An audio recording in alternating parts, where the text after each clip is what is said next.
Hello and welcome to News Today. I am Kemini Nyamani Amala. To come, United Nations calls on Ghana to increase attention to girl child education as the world marks International Day of Girl Child today, October 11, 2013.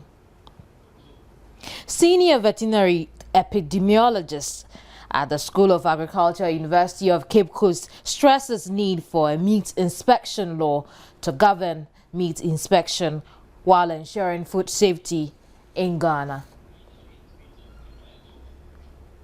Government to invest $20 billion in development of new oil discoveries over the next 5 years. And on the foreign front, the Hague-based Organization for the Prohibition of Chemical Weapons wins the Nobel Peace Prize. I'll bring you details of these stories and plenty more over the next 60 minutes. To stay.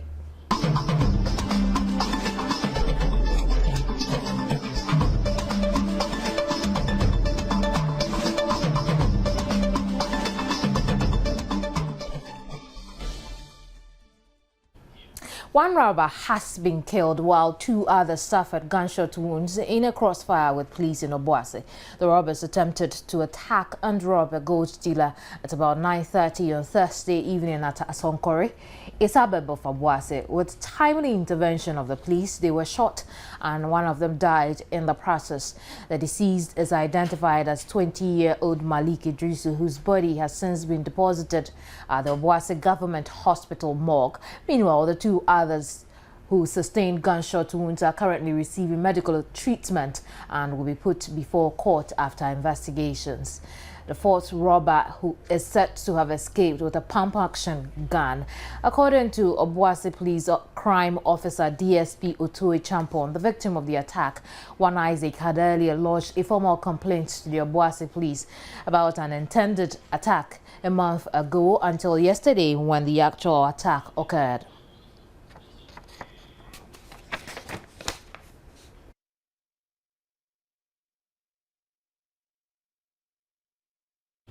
We'll bring you an update on that situation in the course of the bulletin. Let's now do some other stories. And a senior veterinary epidemiologist at the School of Agriculture, UCC, Professor Kwesi Kobina-Texan, has expressed worry about the high level of negligence on food safety regulations flawed by some slaughterhouses in the country. He stressed the need for a meat inspection law to help govern meat production and food safety generally in the country. Right, now just before we take a look at the story, let's talk to DSP Kwabena Otue Champon. He is the Obuasi Divisional Crime Officer on the situation of one robber who died after an exchange of gunshots between themselves and the police. And DSP. Hello, madam. Good afternoon to you, DSP. Good afternoon, madam. What's new about this case? Well, there has not been any new development apart from the fact that the 2 who sustained the injuries have been discharged from the hospital and they are currently in police custody. Please go ahead. Yeah, and that we are preparing them, and then on Monday we will put them before court for them to be remanded whilst investigations continue. Have they been formally charged? No, sir. We have not charged them. We are still at the investigation stages. I see. Many thanks, DSP, for this update. DSP Kwabena Otue Champon has been giving us an update on the Obuasi robbery, which led to the death of one of the robbers. Let's check our veterinary issue again. And Professor Kobina-Texan has expressed worry about the high level of negligence on food safety regulations flawed by some slaughterhouses in the country. He stressed the need for a meat inspection law to help govern meat production and ensure food safety in the country. The role of the veterinary services has traditionally extended from the farm to the slaughterhouse, where veterinarians ensure the control and prevention of livestock diseases in the country. Over the years, veterinarians continue to play a role in the surveillance of animal diseases whilst ensuring the safety and sustainability of meat in the country. But there have been calls for proper regulation to be put in place to ensure the safety of food in the country.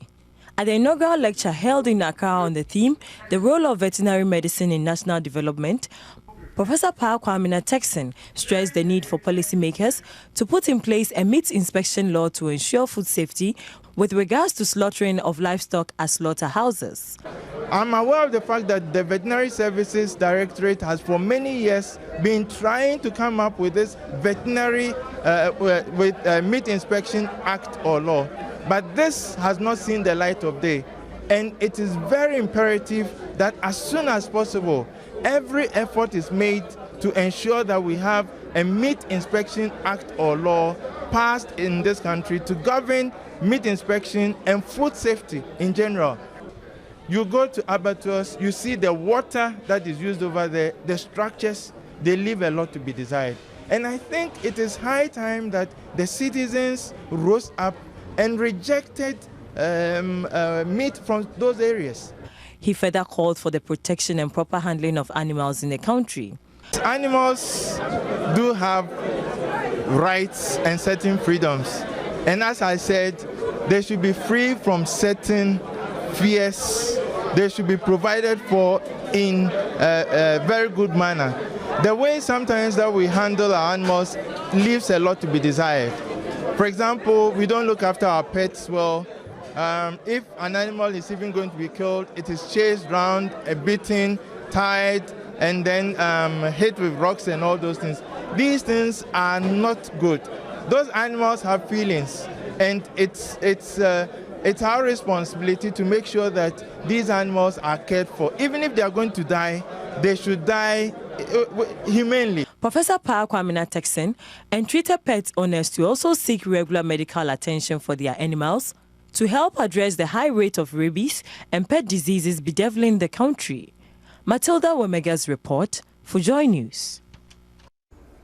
The United Nations has called on Ghana to increase attention to girl-child education as the world marks International Day of the Girl Child today, October 11, 2013. This year's theme, Innovating for Girls' Education, urges every state to find creative, effective and efficient solutions to involve more girls in the classroom.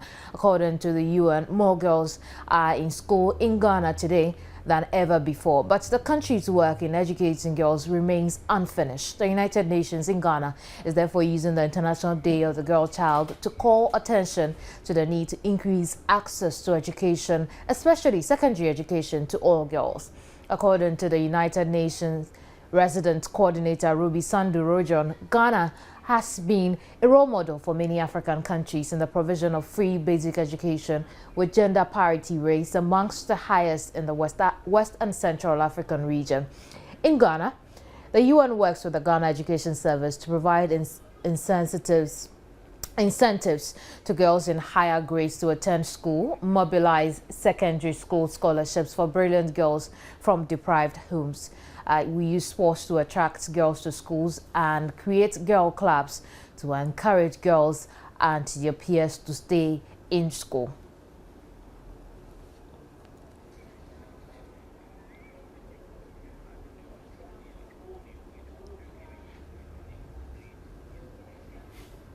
Executive Director of Child Rights International, Bryce Appiah, is here with me in the studio. We'll find out, on a day like this, we know we've been given the pat on the back, but really, is that a reflection of reality in our country? On a day like this, what should we focus on, and the best ways we can turn the issue of the girl child around, as far as we are concerned? Thank you very much, Bryce, for your time this afternoon. Thank you. So let's start with assessing ourselves. How well have we done?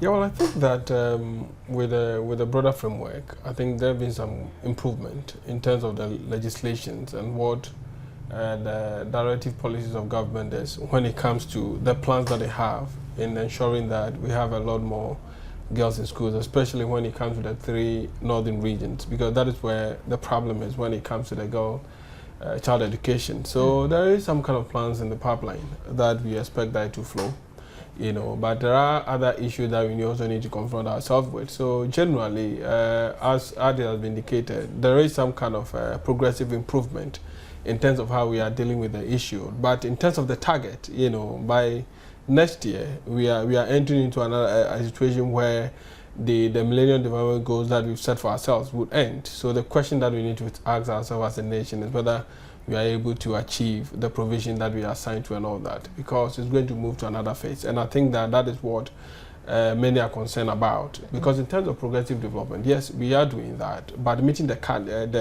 target, I don't think that we've been able to do that. So these are the few assessments that I'll make in relation to the girl child education. Reading the UN submissions on Ghana, we realized that a major problem is having girls enter secondary school. Why do we seem to have that break, you know, from perhaps junior high school into secondary school? It becomes such a problem. Yeah, this has been a problem, and I think that the last 2 years, the Ministry of Education held a meeting, an education forum, and realized that yes, when you take all the levels of education gradually, girls keeps on going down. Though you'd have many of them graduating to the secondary school in terms of proportions against the male child, you still see that a number of them drop out of school. And we've come to a certain conclusion about that. And why we think that it has to do with certain motivation systems that we have that are not really encouraging the girl child to go to school. And then also the issue of computerization system is also affecting girls, because certainly they want to attend a certain schools, you know, but because of the system, they are not able to have access to that. And the other issue also has to do with the cultural impediment that also takes girls away from the classroom, because there are instances that we've have issues where children at the age of 16 years will get married because they belong to a certain religion and nobody wants to question that. So when you look at all of this, it really affects them, and some of them generally. And sometimes I wonder why those traditional perceptions still exist in our country, where some parents think that sending their girl child to school is not an investment. You know, they would rather prefer to send the boy child to school rather than girls. So you see that all the levels, you realize that there are issues that are affecting the girl child. And there's this research that also DFID did, looking at homes where there are disabled children. And the conclusion of that report was that there's a likelihood that the girl child will drop when there is anybody in the home found to be a disabled person, because the family would if they want to compare the girl child to the boy child, they would rather prefer that the girl child stay at home to take care of the disabled child at home and all that. So these are all some few issues that for me is not really helping the girl child to move to the level where we expect them to be. The UN is asking that we find creative, effective and efficient solutions to involve more girls in the classroom. Assessing our methods we have adopted here in the country to encourage more enrollment of girl children in schools, what would you say? Yeah, I think we have demonstrated that innovation where there are incentives given to girls, especially when you go to the rural areas, where bicycles are given to them so that they'll be able to walk the distance so that they can get access to school. And there are some programs that government also has introduced. But for me, if you want to sustain that innovation, also work hard. What I would say is that we have to begin to remove this cultural impediment from our way, so that children have access to education, and make sure that we promote the gender equality in the classroom for girls to be able to compete with boys. Because clearly what the manifestation that we are having now, even at the tertiary institutions, for instance, when you go to the law school, for instance, consecutively you see that the girls are even topping the prizes, winning the men's Asaba awards and all that. So it gives a clear indication that when we push the girl child forward, they will do a lot of work and they will be able to compete with the system. So for me, if we want to sustain that innovation, and even if the UN is calling for that innovation, for me the innovation should be focused on how to remove this impediment, the abuse issues that happen to children at home, the cultural perception that we hold against children, and then also the early issue, the early marriage issues that we have in this country. It's on its ascendancy, but we are just giving a light note to it. But I think that it is something that we need to pay attention to it, so that we can pave the way for the girl child to have access to education. Right. Since the beginning of the year, there had been the issue of the fact that we were beginning to see an increase in the numbers of teenage pregnancies in our schools. Looks like we have failed in that area. Yes, of course, we have, in a sense that if you even look at the DOVSO report that they have issued for the past 6 years, you see that there's some level of increase in terms of parental negligence. You know, and that for me, looking at the research that we conducted recently, clearly shows that there's a connection between whatever is happening to the girls when it comes to teenage pregnancy to the negligence act of parent at home. And because of the way we have also designed our social structure, people find it very difficult to intervene, to talk about children issues if they are not their own children. So teachers are reluctant in resolving issues of that nature, because culturally, when you go to the home and want to question the parent about some of the consequences, they think that you have no shares in whatever they have at home. Therefore, they own the children. Therefore, whatever they decide, that's what they will do.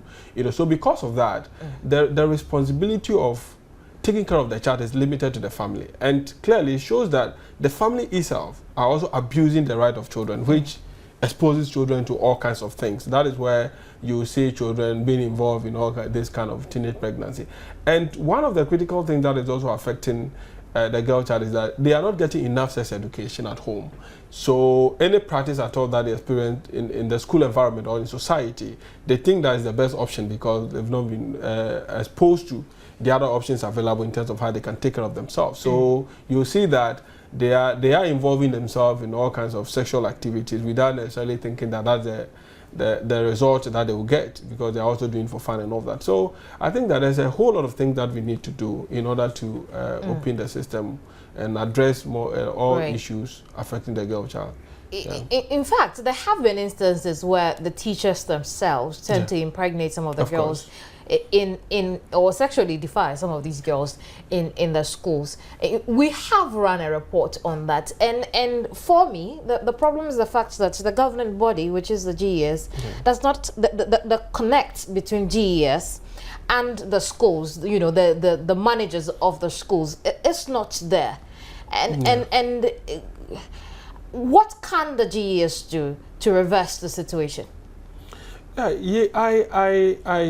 think that what GES should be doing now is not only to have interest in educating the children, but should also pay attention to the social development of children. You know, they have other centers like the counseling unit, the SHEPs, and the girl child education unit and all of that. So all these units must complement the effort of education, so that the girl child will be whole, so that issues that affect them would be addressed. But there is a disconnection between that. So people education providers just teach the children to know what they are supposed to know, and then neglect their social environment, which of course also improve the learning abilities of children, but we don't pay much attention to that. So I think that we need to look at it holistically, so that we can address any issues affecting the girl child, so that they can have a conducive environment to learn. I think that when we do that, we'll be able to sustain the innovative things that we are doing. Projecting into the future,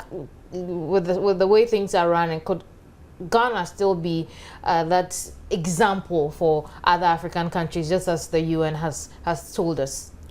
Yes, I think that the political commitment is very, very critical, in a sense that when you look at certain cultural practices that we have in the system, which are still in existence, it's a bit difficult. If you don't deal with those issues, it will be a bit difficult to place the girl child in a position where we want it to be. But comparing ourselves to other countries in Africa, we are doing quite well. But for me, if we want to look at it from the international standards, we are below a certain level that they expect us to be and all that. So clearly, we'd have to deal with all these cultural issues. And we should encourage our girl children at home as well. Exactly. And all these things would start from the home. That is why we have proposed that government needs to begin to look at how to open up the family system for government machinery to enter the family system to investigate and find out what is happening to children, so that on the basis of that, would that not be intrusion of people's privacy? I'm wondering how that will be. I don't think so, because issues concerning children is solely the responsibility of the state. You know, so if the welfare of children has been threatened, the state has the responsibility of making sure that they are safe. So we need to do that. Pass a policy, make sure that we open the family system up and investigate issues and address them, so that we can make that environment conducive. Because we have, the Constitution itself has given that natural right for the family. So if there is something wrong with the family, we need to correct all those anomalies so that the child will be safe in that environment. And that, for me, is what we'd have to do. Thank you very much, Bright, for your time once again. Bright Appiah is Executive Director, Child Rights International. Now, moving on, Chief Justice, Her Ladyship Georgina Theodora Wood has unveiled her administration's proposal to build 3 special courts to handle disputes emanating from the maritime industry. The special courts, to be located in Accra, Tema and Harbour, will by extension deal with disputes connected to the oil and gas industry. The Chief Justice said with the offshore discovery and exploitation of Ghana oil and gas resources, coupled with increased international trade, it was necessary to establish the special courts. The Chief Justice brought this to the fore in Accra at the opening ceremony of the 9th edition of the Maritime Law Seminar for Judges of the Superior Courts of Judicature. Georgina Wood therefore called for a paradigm shift from the traditional dispensation of justice associated with domestic and international transactions.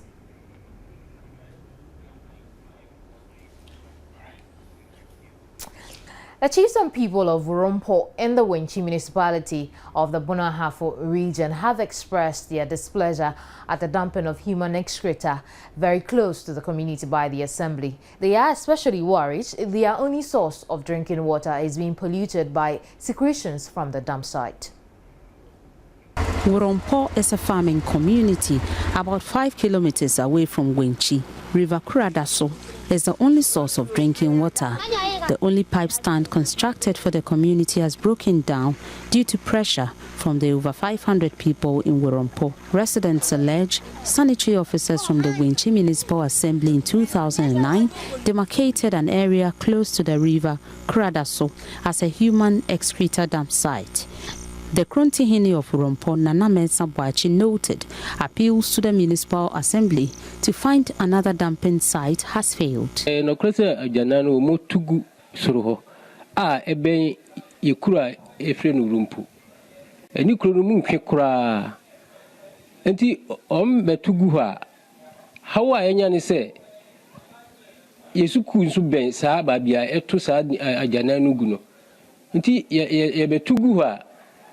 This is a teacher for ma Korano holiday. Ema omuba fi omuntimi ntra school ho. Pampane a eba school ho no. Ama ya na omuntimi ntra ho. Eno achi no oti kurom kura. Pampane no sane kuronum. Oti kurom a wontimi ntra se. The traditional council hinted of setting up a task force to prevent the assembly from dumping human excreta at the site. A person ekoji pass if you police commander. Let's just say, you be typhus, you from your bay, you bet you, I'm a more shall say I de atite. Natamo Kano Bebano, a so omumua, and ye, I'm here, you be children, and yes, and papa, and family. The Wenchi Municipal Environmental and Sanitation Officer Samuel Efa declined to comment on camera but agreed the site is inappropriate as a dump site. He promised his men will go to the site at Urumpo and address the situation before the end of this week. Nesta Kafuya Joma's report. Residents of Goforidia Zongo want their deplorable roads rehabilitated.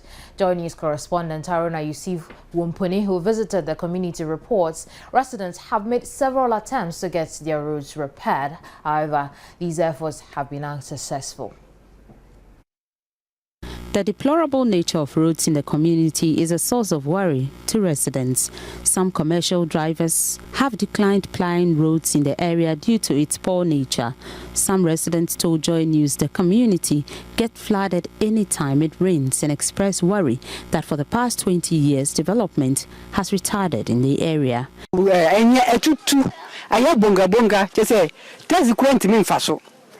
That's the end. Fashion crack. And can say in sure to 20 and just I say cry. Into a slab bands a panic show.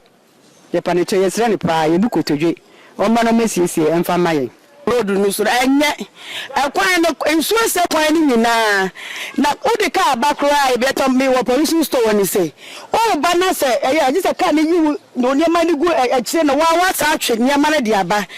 Yeah, no question. I say na cause na hard. Yeah, they are two asana man and so still no. Yeah, wish. Also they are two pennyfo anymore so no. As I yeah win ya cause so. On the juice ba come marry. Say they so to asakra. E dey be sra ban. So we am obo no why. Any committee members no. Omo nyina ya ka omo te omo so mo de cause no. Abaya as aban man mo ya bia dey be sra say. Aban mo why. Na ya kwan no omo why. E te nyina ka omo na abato no ya den. E ba so. The sacks packed with sand just to block the illusion. Watching News Today will return shortly.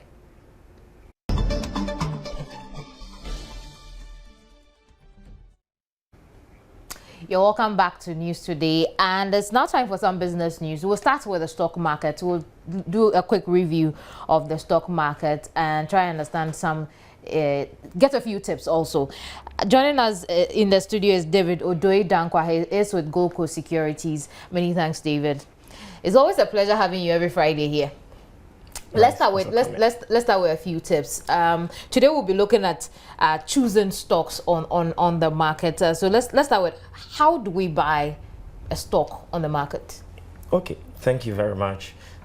To buy a stock means you've assessed your objective for the money and you are really certain you need to take that money into stocks. So then the first thing that you have to do is to assess the industries on the stock market. So looking at the Ghana stock market, we have the manufacturing, we have the financial, we have the food, we have the agriculture. So you assess all those industries and see the industry that is really doing well. So after assessing the industry, then you know maybe the financial industry is the industry that is doing well, or the financial industry is the industry I want to go into. Then within that particular industry, you look at the stocks there that are performing.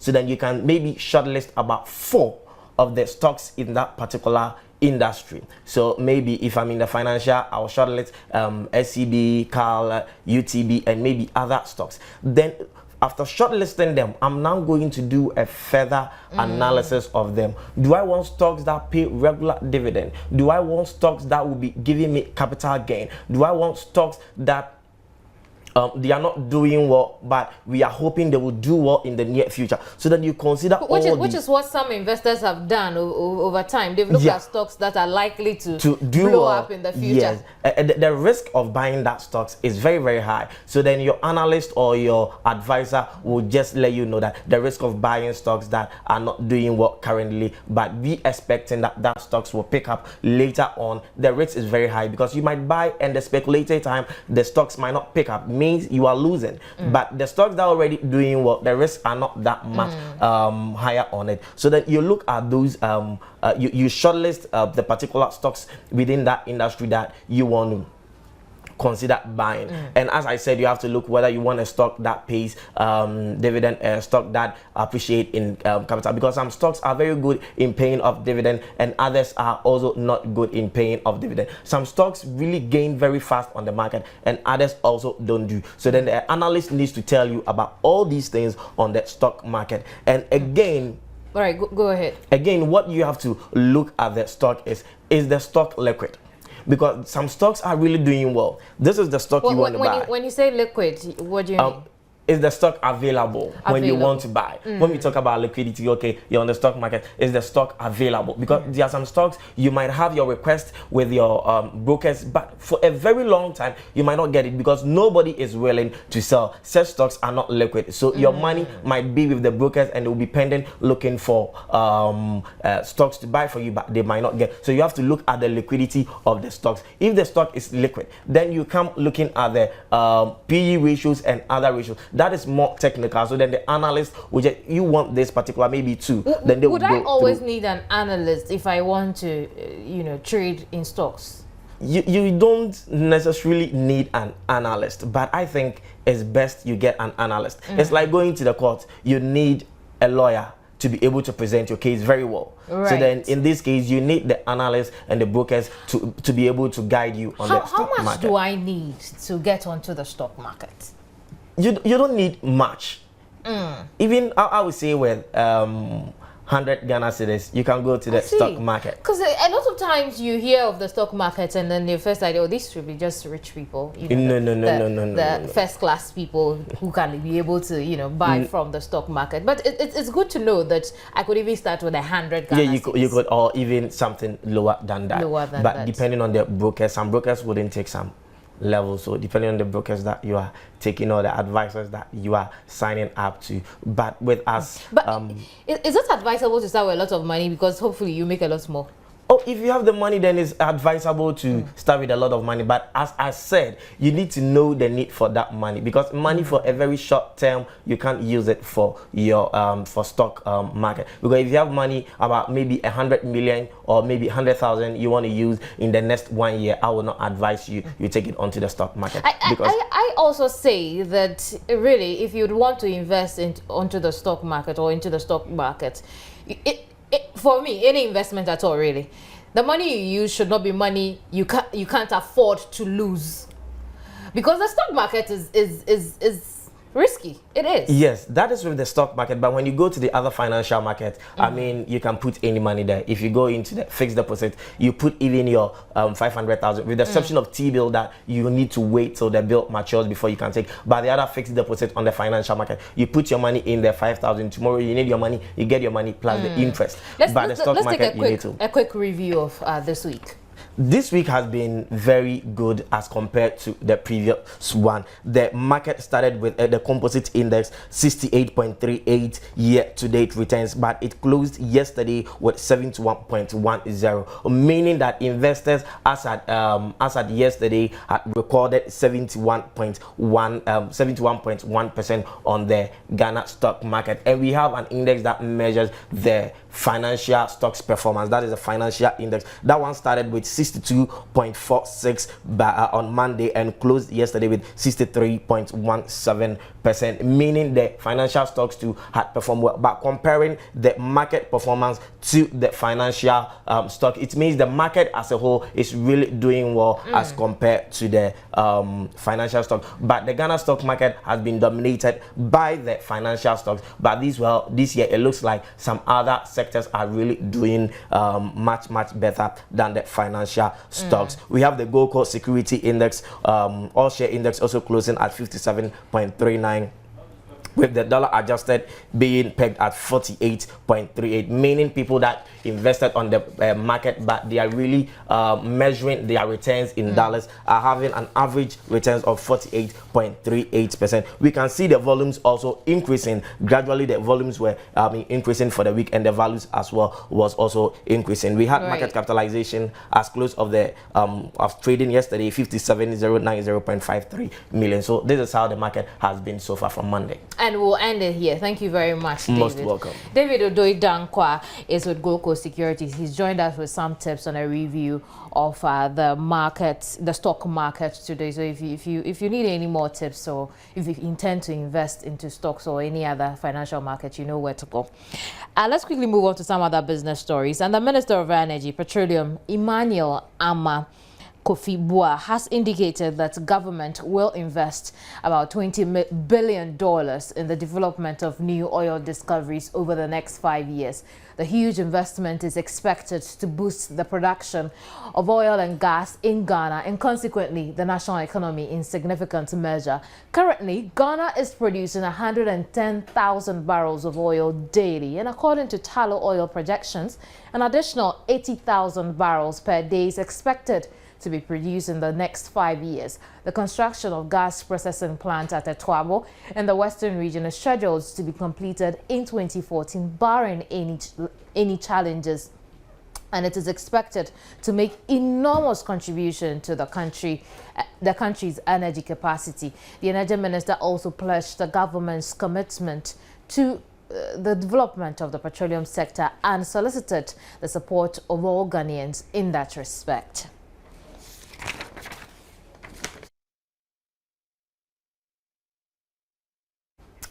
Now, smallholder women farmers in the country say if their constraints are not minimized, they may not be able to continue farming to assist their families in an economy that is becoming increasingly difficult.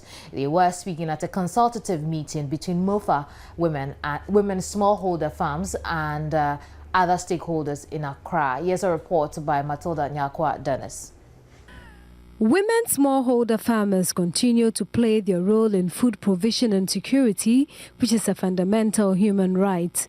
Although their contributions positively influence education, medical care, and general well-being of households and communities, they continue to face challenges in their work, making it unattractive for young women to venture into agriculture.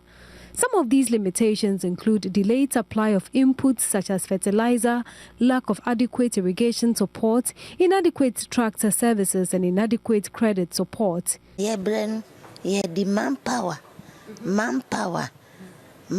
into na brain. And the bay juma. Ubebana oba besiakitaso na oye bondia, and bay umabo. Just say any masin.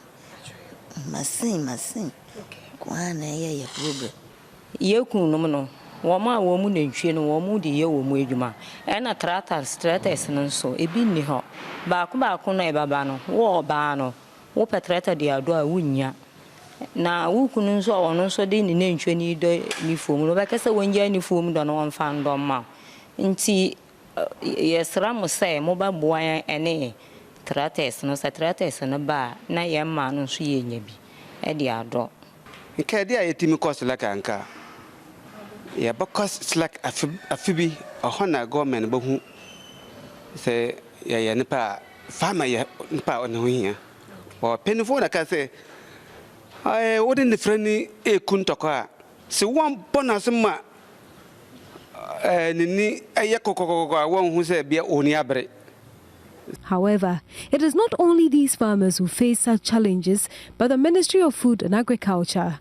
Interactions between the ministry and Action Aid had revealed they sometimes encounter issues of non-payment of loans and poor leveraging of the membership of farmer networks for services as inputs and marketing.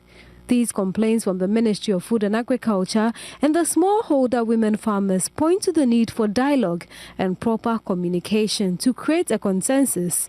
It is in line with this that Action Aid brought together MOFA, women smallholder farmers and other players in the agric value chain to seek the way forward. The recommendation is that we should invest more into composting with some entrepreneurial drive.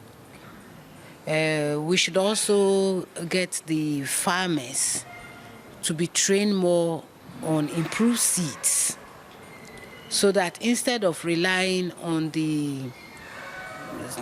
I'll put in comments, certified seeds that they buy and they don't really have the viability that the seeds are supposed to get. They've shared experiences where their own farmers have been trained in seed production and they have better yields from there. So the other is the smuggling of fertilizer. They've suggested the establishment of task forces between government enforcement agencies and the farmer networks to actually reduce the smuggling of fertilizer. The forward-looking strategies propose that the consultation will be used to develop a handbook to provide a checklist on the listed tenets. The Ghana Grid Company has warned that the recent increase in its tariff does not assure the financial viability of its electricity transmission business and joined calls for the automatic tariff adjustment formula to be implemented from next quarter. Gridco, which was singled out for praise by the World Bank in a power sector report in July, said it needs a higher tariff if it is to continue to invest in modernizing the aging transmission system and network amid soaring demand for electricity. In a statement, Gridco says the 13.5% increase in transmission service charge approved by the PURC is a 10.83% reduction in real terms when compared to the increase of December 2011. This has reduced Gridco's ability to meet its financial obligations and purchase spares and other critical equipment, the statement said. The Public Utilities Regulatory Commission raised Gridco's transmission tariff by 13.5% last month after government cut energy subsidies, which culminated in a 78.9% hike in the end-user retail electricity tariff. That's it for business. Sports is next and is brought to you by Tigo.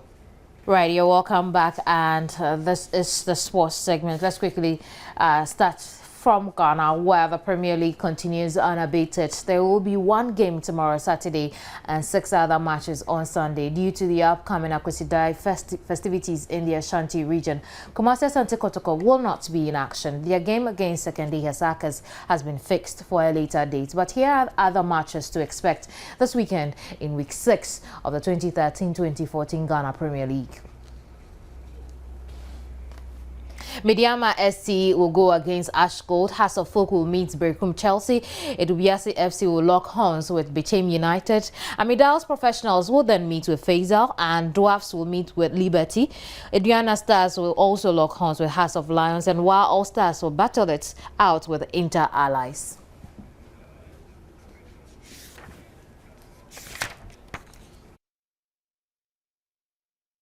Away from that, the race to Brazil will take center stage next with action in all the FIFA associations. Let's begin with Africa and check out how teams are preparing for their respective qualifiers. And Africa's Big Five will be settled and on their way to the World Cup. The Burkinabe are perhaps the favourites of Africa's neutrals, given their Cinderella performance at AFCON 2013. Known as the Stallions, Paul Putt's men have tried on 6 previous occasions to reach the World Cup finals. They failed on each attempt.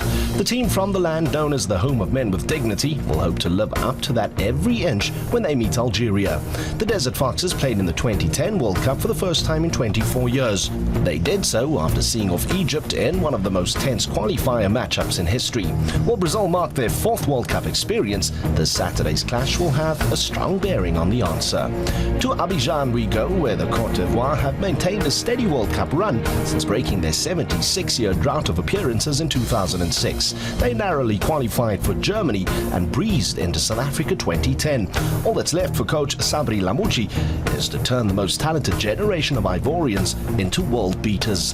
The Teranga Lions will be like caged canines, having embarrassed themselves by not reaching the Cup of Nations in 2013. They haven't been to the World Cup since their quarter-final advance in 2002. The current crop of Senegalese players like Demba Ba and Moussa Sarr will want to do it again in Brazil. They first need to get past the continent's powerhouse, the Ivory Coast. Ethiopia will be well known to South Africans. Had it not been for the Walia Antelopes, it would be Bafana vying for a place in Brazil. Coach Sonet Bishu will hope to invoke the spirit of 1962, the year in which they won the Africa Cup of Nations and made their first attempt at a World Cup spot. They failed to overcome that final hurdle, and it will be tough doing so in 2013. Standing in their way are the reigning champions of Africa. The Super Eagles may have had their off-field dramas in SA, they always do, but in the end Stephen Keshi succeeded in melding together a blend of international and locally based players into one formidable Cup of Nations winning team. Tunisia doing well in 2013. Their top club team pushing for a spot in the finals of the African Champions League. The national team playing Cameroon looking for a spot in Brazil. They've been to the World Cup no fewer than 4 times. The Carthage Eagles may have only reached the group stage of the 2013 Cup of Nations, but with a 1 in 10 chance of reaching the World Cup, do not write them off. The biggest clash across Africa this weekend sees the 2010 World Cup quarter-finalists Ghana meeting Africa's most successful team at continental level, Egypt. It bears testimony to the Pharaohs' fighting spirit that they've been able to reach the penultimate stage of qualifiers despite extreme political turmoil. Last time round, they narrowly missed out on a World Cup spot to Algeria. This time round, their task was not made any easier by their meeting with Africa's most successful team at the World Cup. The Black Stars have been to the last 2, but even they would have hoped for an easier test in the final hurdle to reach the 2014 World Cup in Brazil. Let's stay on the Africa World Cup qualifiers and check out some fixtures. Burkina Faso will go against Algeria. Cote d'Ivoire and Senegal also have a face-off, and Ethiopia will then meet Nigeria. Tunisia would go against Cameroon. Ghana and Egypt will also have a face-off.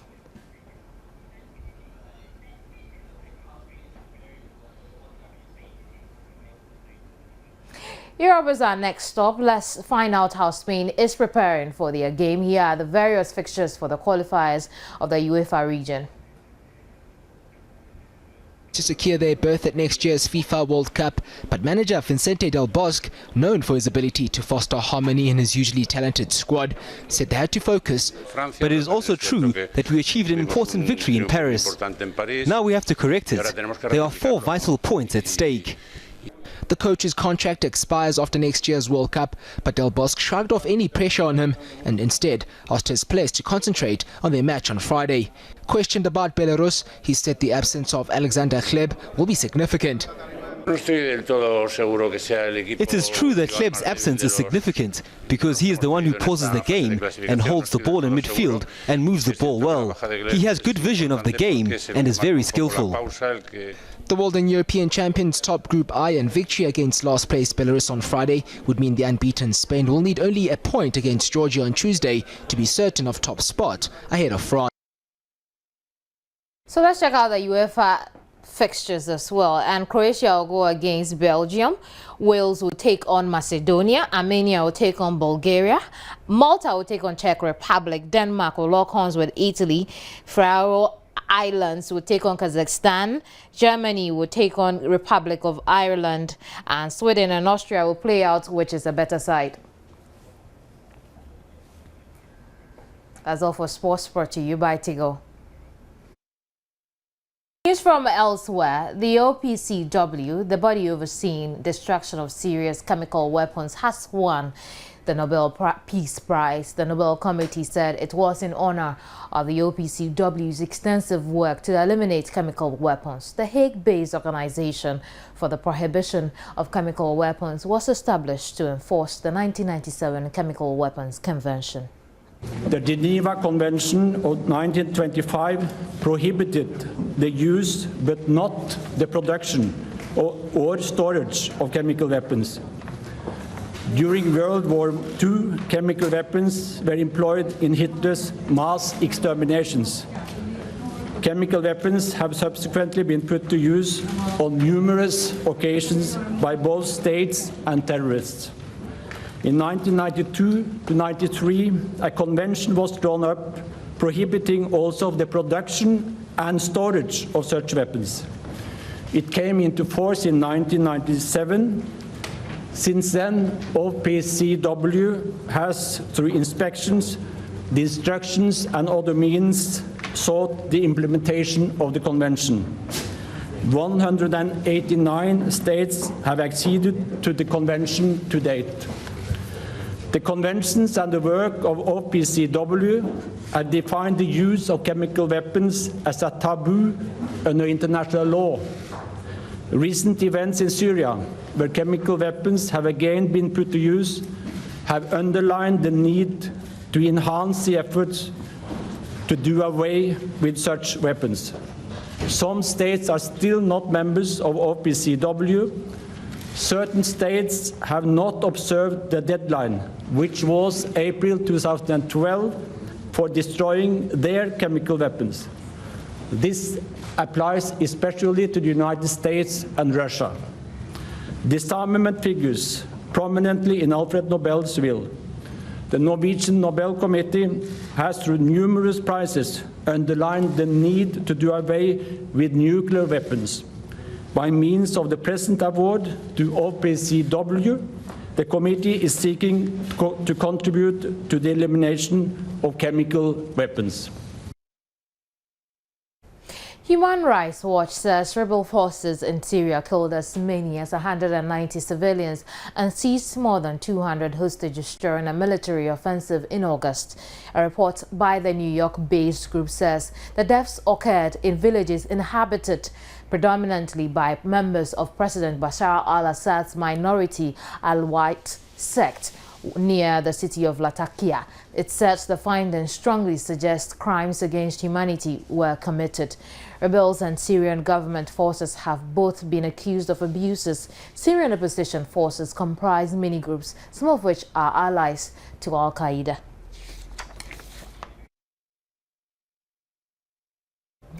In Malawi, President Joyce Banda has sacked her cabinet amid allegations of widespread corruption in government. Several officials have been caught allegedly with money hidden under their beds and in their cars. Last month, top finance ministry official Paul Infiwo, who was seen as an anti-corruption crusader, was shot and wounded. Western donors have been urging Banda to tackle corruption. Malawi is a poor African state heavily dependent on financial aid from the European Union and other foreign powers. Banda's office said a new cabinet would be appointed in due course without elaborating.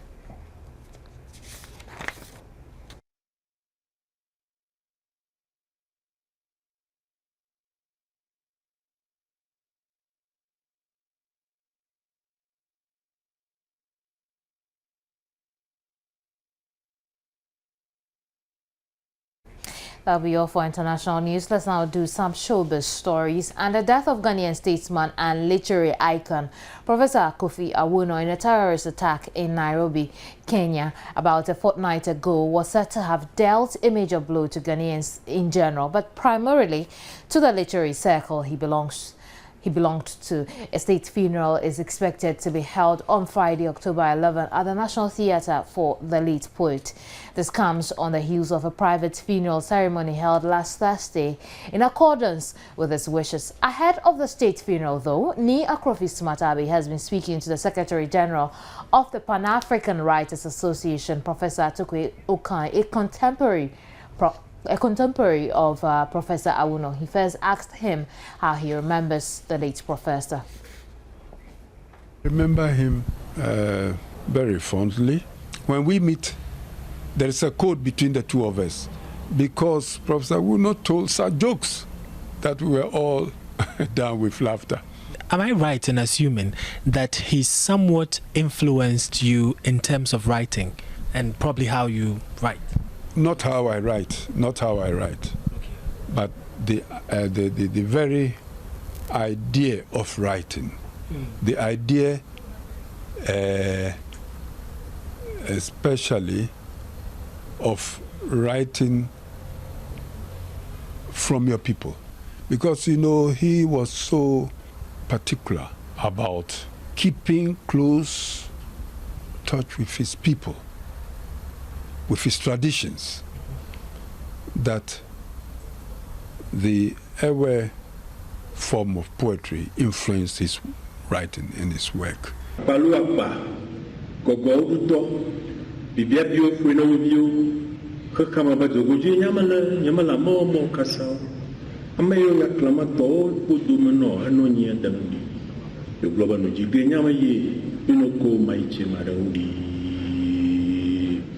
For you, which of his works stands out for you as a person?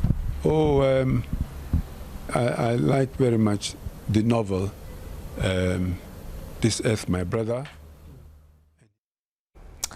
On to some other stories. After the exit of Promzi from Hip Life Trio VIP, Hip Life grandpapa Reggie Roxton took to his Twitter page to say how he would love to join the Vision in Progress group. It sounded like a joke at first, but it looks like he is actually serious about his commitment.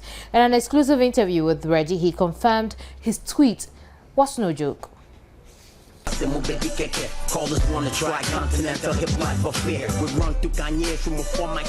Always wanted to be in the group VIP. You know what I mean? They used to laugh at me. You know, you gotta understand, I watched these brothers grow, you know, from when they was teenagers. You know what I mean? I'm much older than them, but they're very close friends of mine. They're like family. And you know, I have been privileged to see the progression of their career. You know, we're Prodigal, Lazy, Bone, Friction, Promsy. All of these young brothers, very talented. You got to also understand that these brothers made something out of my dream, something that I started, this hip life. So I qualify for the job. I mean, if they got a vacancy, why not? I'm as eligible as the next person.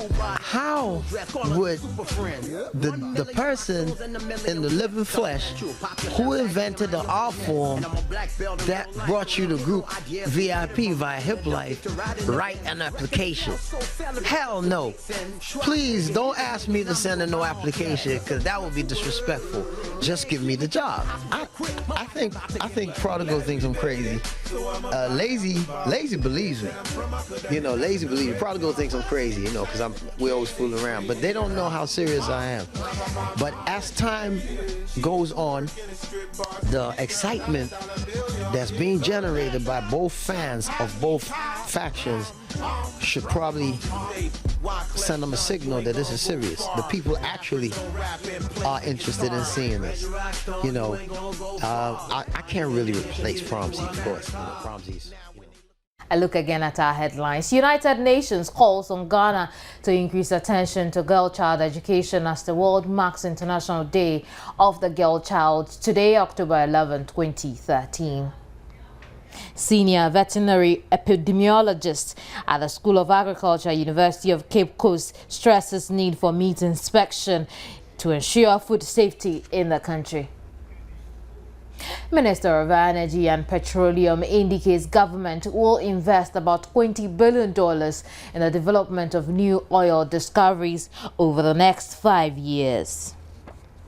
Hague-based Organization for the Prohibition of Chemical Weapons, the body overseeing the destruction of serious chemical weapons, wins the Nobel Peace Prize. I am Kemini Nyamani Amano. Thanks for watching. Have a great weekend and goodbye.